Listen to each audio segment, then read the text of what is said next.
I thought I remembered you saying that you wanted to express yourself. I do want to express myself. Okay? Okay? And this is me expressing myself. Okay? There it is. I hate this job. I hate this goddamn job and I don't need it. This video was born when I was watching a video about Dave Ramsey, and he had someone on the line that really was unfulfilled in his job, and this video just made my heart sink. I'm starting to notice myself losing passion for what I do, and so, when I bring this up with my family, they kind of tell me, you should stick with it. You've got a pension there. You've got ironclad job security, but I feel like if I stay here, I'm gonna go crazy. And then I just read this comment underneath this video, and that said like 90% of us are feeling this way, and this made my heart just sink, and it just made me realize that there are so many people unfulfilled in their jobs. And I also was on a trajectory that I didn't like, and the stakes to switching felt also very high for me, and I did it. And I just want to share my perspective, why I actually made that step, in order for you to maybe be able to make that switch as well. And I believe that staying onto a trajectory that you don't find exciting, that doesn't light your fire, that this is actually way more risky than playing it safe. There are so many people that are in this fine position, so many people who feel that in the trajectory where they are, there's no meaning at all, there's no growth, there's no passion, there's no fire. I felt the responsibility to share what I know about this switch, and if you are desperate to make this switch, I think we have to make sure we get the full context of why we are actually afraid to take these bold steps in the first place. And I believe that after you watch this video, it will almost feel impossible to not follow your inner voice, because there are these hidden dangers, these slow burns, these things that will blow up in your face if you stay here too long. This goes a lot further than just burnout, because I went there too. And I know this may sound weird, but beware, because this is gonna go very deep. My research actually went down all the way to what I think makes us deeply human. If you fully understand what I'm saying in this video, it will be very difficult for you to actually play it safe, right? Because it will just seem illogical after this video. To give you some more context, I want to share the story how I threw away 30k of student debt and 4 years of my life. And this was not any degree, right? This was artificial intelligence, the industry that is so booming right now. So if I had done a master there, if I didn't drop out, I would have very much job security, right? So me throwing away all this debt, right? All this to just start over and just learn how a fucking camera works, and fresh out of college, delivering groceries to get by, even living in a van to have some place to live, actually giving this all up for the sake of this flame, right? For the sake of this passion. Because it wasn't even that my grades were that bad. Like, even in some cases, it was even the highest of my year. And I didn't have any experience in making videos. Just during college, I made some little vlogs. You can watch them back if you want. And I just decided to go for it. But I want to take you to this process. How could I know that this wasn't just some long shot, that this was actually gonna work? How can you know that, right? How can you get sure of yourself that you need to do this? Why would I throw something like this away? This feeling that I didn't want to continue. I needed to convince myself in some way, and making a pro and cons list actually didn't help. Because I actually can remember that I met a video freelancer that had some experience in the industry, and I was like super excited, like, oh man, how is it going? He said, oh, it's actually very hard, like the competition is insane, and to keep getting clients, it's just like, and he was so negative about that, and holy shit, like, okay, thanks, I guess. So AI was like growing so much, and we knew that this would only get better in the future. So it was like a crazy trajectory. And the only con of this whole thing was that it was draining me. Like actually programming and all that stuff, it felt that it was taking energy instead of giving me energy. Like making videos, it just excited me, and I got more energy with that, and it was the only positive about this video thing. I needed something to hold on to, right? I needed something for my mind to gain peace with this. What can we do to have our minds on our side, to actually convince it in some way or another? Or should we just look at this a whole different way? This research led me to very deep truths about human psychology and the origin of passion. If you know these things, then this can help you to cut through all the fears that are holding you down, because there is a root to all of them. And now I'm gonna try to convince you that why we shouldn't listen to these fears. So researching this, I realized that there are so many misconceptions that need to be addressed. Otherwise, it's not a surprise at all that you don't feel like you can take that step. It is actually very logical that you won't make that step, because if you don't know these things, there's no way you're actually gonna feel comfortable moving forward. So I just want to say that you are not crazy. It's actually so logical. You just don't have the right information yet to actually make the decision from a truthful place. I'm just so excited to be able to share this information with you. My intention with this video is just to help people actually make that step, right? To convince your mind that it's actually a better choice to just take the leap, right? This information is actually divided in 5 chapters.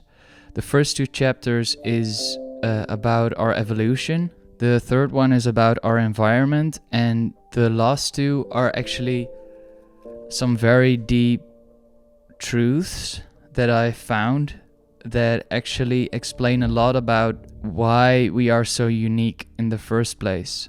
Part 1 is that we are evolved as mammals. And if you look at just like how a human looks, right? Like, why are we at the top of the food chain? We aren't looking dangerous at all. And you guessed it probably right, that we survived or we thrived because we thought our way out of all of these problems, right? We thought of ways how to make tools, how to make fire, how to spot every little danger, every nook and cranny of the bush or whatever. So we evolved to look at the world and see every little bit of danger that could kill us. And then we think, why am I so anxious? Why do I feel so much fear? Right? It's just because and this is pretty well documented, we have a negativity bias as humans. We see negative things as worse than they actually are, just to protect us. If you just see a positive thing and a negative thing, the negative things will engage us so much more because they have the potential to kill us. And the media knows this, where they zoom in on the zit of the world. You know, just zooming into the part where there is the most negativity, like some people died or some people were stabbed or a bomb exploded or whatever. If you look at the whole world, like, it's so peaceful. If you look at it objectively, if you throw a bowling ball from the sky and it lands somewhere, chances are that the place where it lands is not a war zone. It is just a peaceful place on this planet. But the media likes to zoom in on all this stuff, and we are programmed to fear everything. But in this world, like it or not, there is no tiger anymore lurking in a dark corner. We are living in one of the most safe and peaceful times that has ever been here on this planet. And the thing is that in a world where there is no real danger anymore, we start to increase our threshold for things that make us feel unsafe. And this includes, like, now we're gonna get back to why we are afraid to take that step. This goes back to our livelihood, right? If we lose our job, we don't have any money and the system will turn its back on us. But we have to acknowledge that this is not the reality of the situation. We can always get a shitty job. We can always move out, sell our house, live with our family in a shitty apartment, or move places. Like, there are all these different options, but they threaten the status quo of your life. And that's why it feels like you're dying, because the way you live in that moment, in this moment, before you take the step, there is a chance that that is gonna change. And when we lose that, when we need to size down, or we need to move, or whatever, a part of our identity dies. And if we're identified with this person, this thing, this human that has a certain status, actually moving back and go to a different place financially feels actually like dying, because a part of us, the part that is well off, the part that is comfortable, is dying off. And this is all born out of our evolution, that we needed to think our way out of our problems, that we needed to identify with this human and with its status. But we have to look past that, because what we want to do is way more important than you might think. And I will address that later in this video. So the first point, the first point of the first reason is actually, like, we are not living in a dangerous world anymore. So that bias, that negativity bias, makes everything that we fear so much worse than it actually is. We will be fine 99% of the time. We just need to size down or do something different. But this anxiety and this existential fear is all because we are such fearful creatures. Our mind makes us crazy. So lesson number 2, reason number 2, we have evolved in herds. And doing your own thing, following your own passion, is almost always weird. Because your unique voice, your unique passion, your uniqueness that is inherent in you, that is weird by its definition. How can you actually develop your unique passions and interests when there is this system that is optimized for the average path, like college and a job and whatever comes after that? So when you actually are entering a job, you are moving in a standardized position. I feel that corporate life is very fake, and it could be that I have seen too much TikTok, but I feel like in this world, nobody's actually authentic anymore. What I wanted to move to was, I actually believe that following your passion, following your unique interests, that this world right now with YouTube and stuff, that this career path is more viable every single day.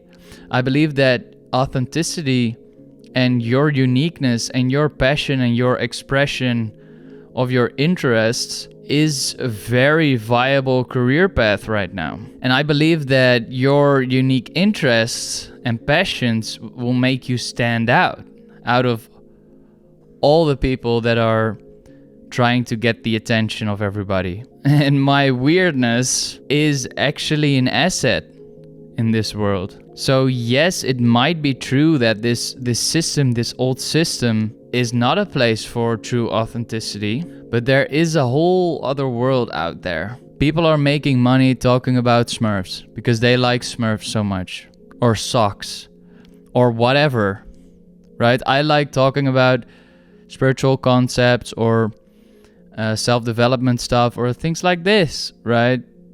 I follow my curiosity, follow my excitement and talk about that. And my last big video, for my standards, it went viral, 20k views, and which was crazy to me.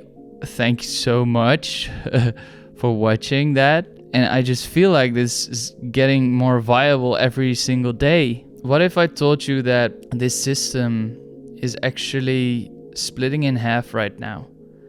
I feel that so many people are craving authenticity. So many people are sick of having to fit in. Actually, what I see and experience in my daily life, the more I lean into my true authenticity, the more inspired people seem to get by me. And I have so many comments online that like approve that. And I'm so grateful, by the way, for all these comments. Like, oh man, past week was crazy with this Prince video going nuts. Also in my day-to-day life, like people are, I get back that they are inspired of me just being me, and that is crazy. I feel like there is a shift happening here. And I feel like we have the option now to choose not to be fake anymore. People are craving this shit. People are craving your uniqueness. People are craving your passions, your weird... How do you say that? Your weird mannerisms or whatever the fuck makes you unique. There's a whole new world out there. So I went on a little bit of a rant right there. But the thing that I wanted to tell with this uniqueness, right? That we have evolved to be in herds, to evolve in a group, and standing out meant death in the past. Standing out was being secluded from the group. And this is why we have baked in our being that standing out is something bad. But what if I told you that there is a whole new world out there? I feel deeply, I'm convinced that people are sick of having to fit in. In my own experience, in my own life, I see that the more I lean into my truth, my true authenticity, that the more people I attract, the more people I inspire, and people are just so happy that I'm authentic because everybody is sick of fake people. And this is why you should lean into those passions. You should lean in those interests, because those are what uniquely make you you. And there are people all around the globe that will resonate with that unique thing. I think the world is shifting to favor more authenticity. The people who are the most authentic, the most honest, that these will be the people who will receive all the attention and thus also a lot of opportunity. And the sooner that you lean into these passions, the sooner you lean into these weirdnesses that you have, and the sooner that you realize that nobody actually gives a fuck about you. What you do, how you dress, how cute you look, or whatever the fuck. Yeah, maybe shallow people, but they're fake as shit. So trying to fit in is just trying to appease the normal image that you think is the collective desire of how people should or ought to be. Like, why the fuck would you want to be that, right? A big part that keeps us from following what we want to do in our life has to do with the way we love. So this is reason 3 why we are afraid to follow our passion, and that is that our environment loving us can actually backfire and hold us back. Have you really thought about this? Do you at least have a year of money to get by, you know, when you're trying this? Is this actually the smartest thing that you can do right now? Oh, well, that sounds like a long shot. You actually know how little people actually succeed in doing that? So we go to advice to our parents, our friends, our family, our spouse, but all we get back is worry. All we get back is all these questions that express fear and worry, while we just want to feel supported, right? But the thing that we have to remember is that the people in our environment, the people we ask for advice, all reason from the place that they believe is best for you. So if you come to them and say, I want to paint and I want to sell paintings all around the globe and make content and share this with millions of people, share my art, share my true expression. And the first thing that comes to your parents' mind, or your friends or your family, is that sounds like a long shot, because they feel like they need to protect you. They feel like they need to point you to some pitfalls or some risk because they love you. But this will just remove all the fire from you. This will remove all the excitement that you had for the thing before, right? And this is how their love is actually holding us back. And the thing is that they don't feel what you feel. They can't look in your own being. They can't look in your soul. They don't know what is meant for you. Only you know that. And that's why they just use their reasoning to think, oh, is this the best solution to maybe you just need to switch branches in your job because maybe the people are better somewhere else. No, I don't fucking want to switch from branch. I just want to do something entirely different because I hate the fucking thing that I do. And the thing is that when we listen to this advice and act on this advice, we feel a little bit lost inside because we just feel like our dreams are not realistic. And if we go 1 year in, we can just continue with our job and things will be okay, things will be fine, right?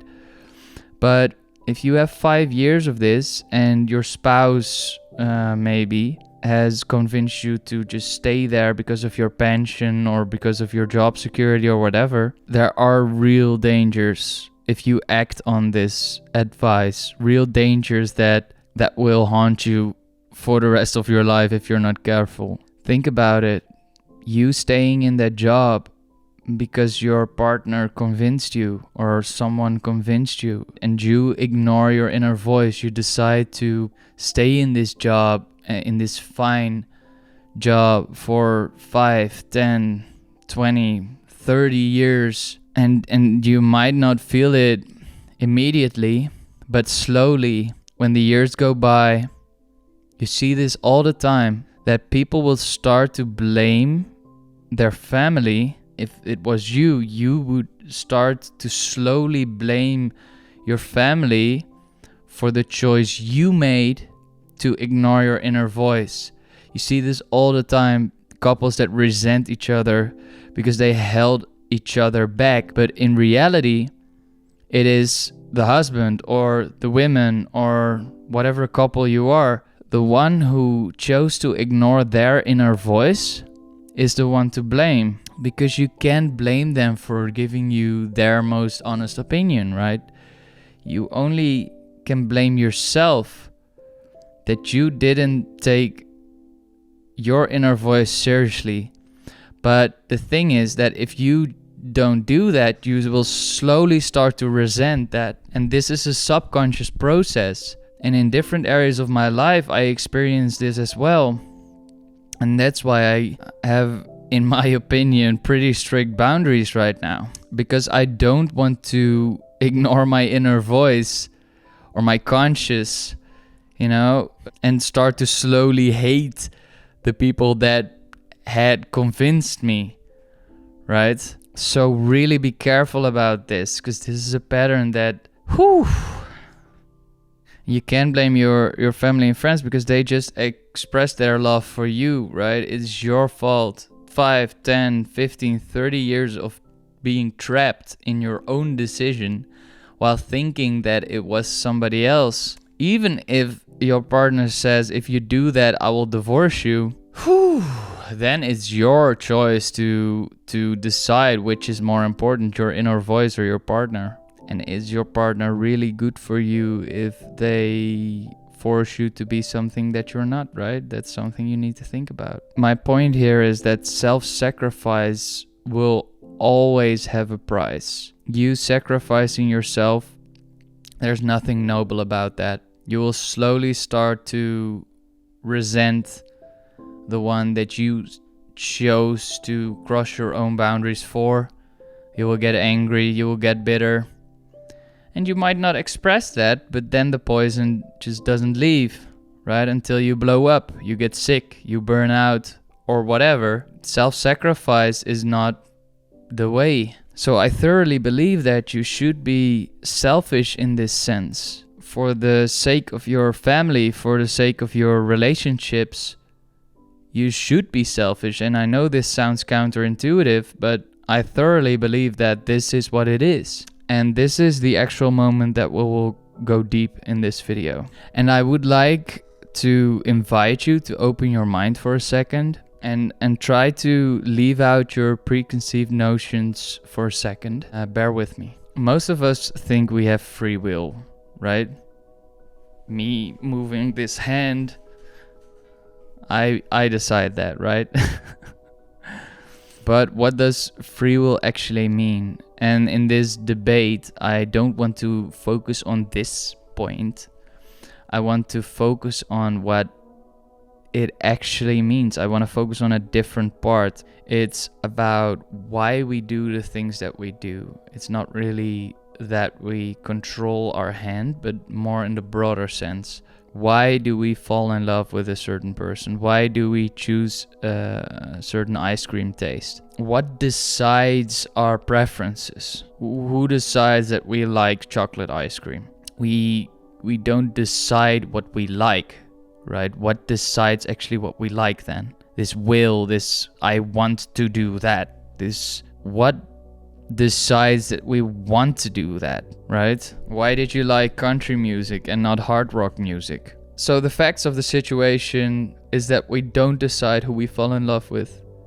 We don't decide what ice cream we like. Because if we would truly have free will in the sense that we decide what we want, we would just choose to fall in love with the person that was available, right? These preferences are baked into our being. If we would choose what ice cream taste we like, then we would just choose to like the cheapest one. And this brings us to the deepest part of this research, and that is that I believe that there is a thing that is called soul geometry. And I'm sorry if you don't believe this, but bear with me for a second. I believe that we all have this unique fingerprint, this unique geometry in our being. And that thing is the thing that decides what we like, decides what we want, decides who we fall in love with, etc., etc., etc. This decides what we feel passionate for.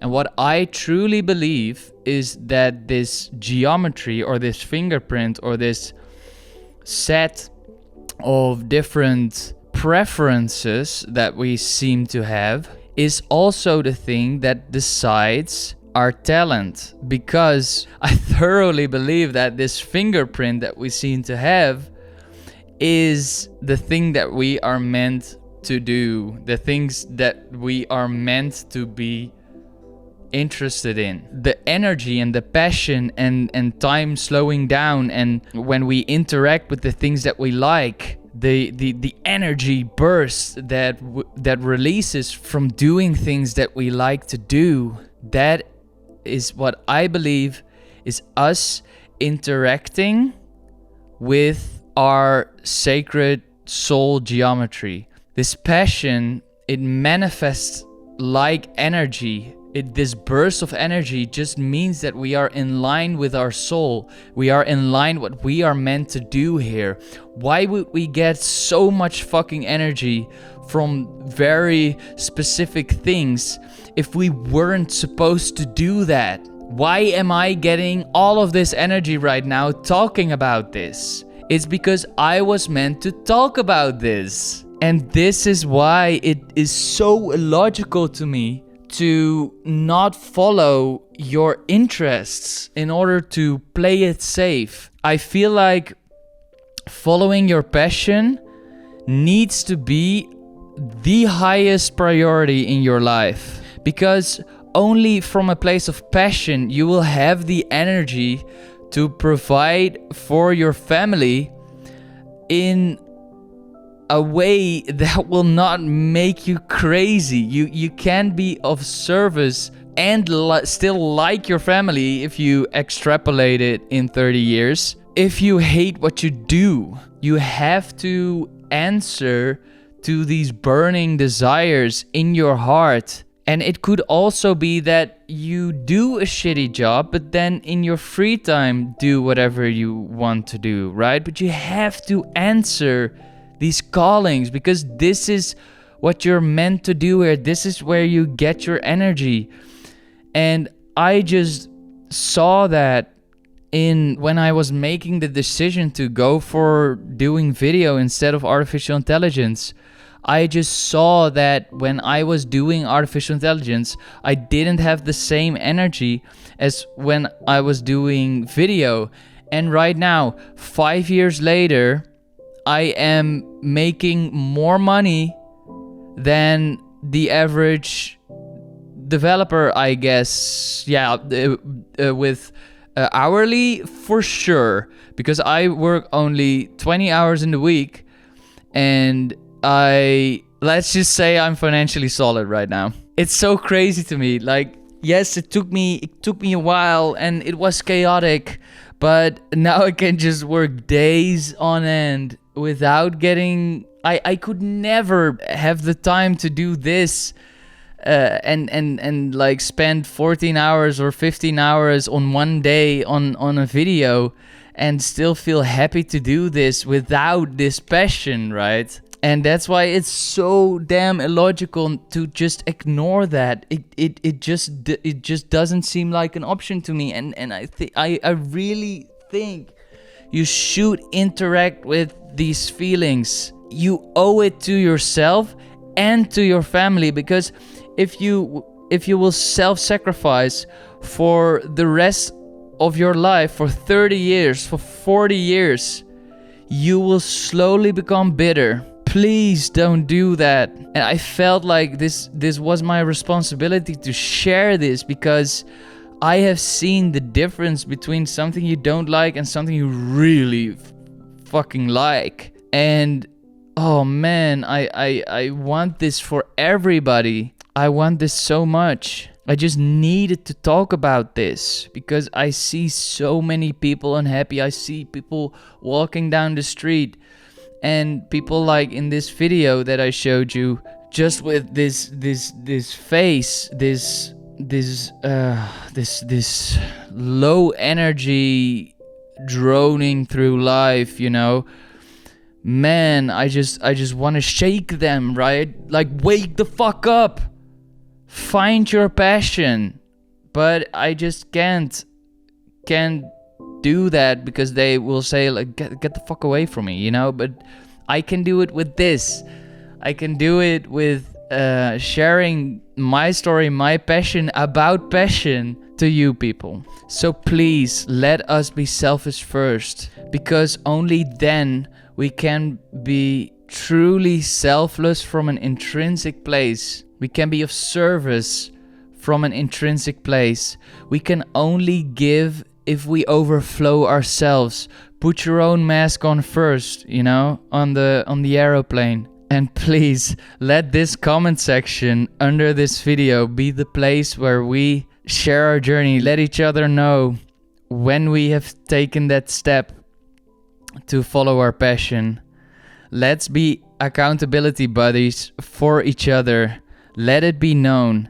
Let's live in a world where everybody is following their passion. How fucking great would this world be if everybody would follow their passion? How much value everybody could give. Like me making these videos, I feel like I'm giving so much value, and from this overflowing place, from this place of creativity, from this place of inspiration. And this is the only way I can be of service and actually be maintainable and durable in the long run. To look at myself first. This email represents my choice to do what I'm good at and what I enjoy. So here it goes. Thank you for all the love I got from the Prince video. It has been very hard to deal with it, to be honest. Just that I get so excited and ungrounded that I just needed to really adjust my energy. But I love it, don't worry. It, like, all these comments, man, oh man. Oh, another comment.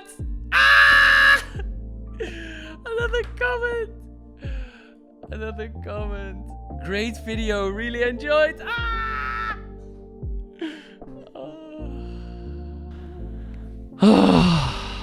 Thank you so much, thank you. And I'm just getting started. Thank you for making it to the end of this video, because it's a long one. Thank you so much. So if you are more into this spirituality, please watch my Prince video. It's linked right here. And see you next Friday. Much love.